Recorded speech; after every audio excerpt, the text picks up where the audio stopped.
How to share projects directly from NanoBanana.ai. First of all, open your preferred web browser and go to the NanoBanana.ai website.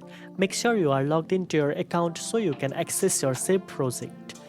On the main dashboard, click on Start Editing and then look for the History tab and click on it.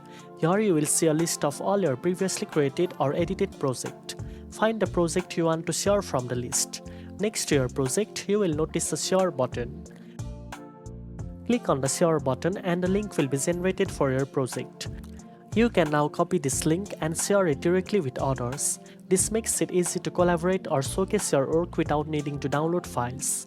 The person receiving the link can view your project instantly through NanoBanana.ai. Now you know how to share projects directly from NanoBanana.ai with just a few clicks. If you found this tutorial helpful, don't forget to like, share and subscribe for more tech tips. Thanks for watching and I'll see you in the next one.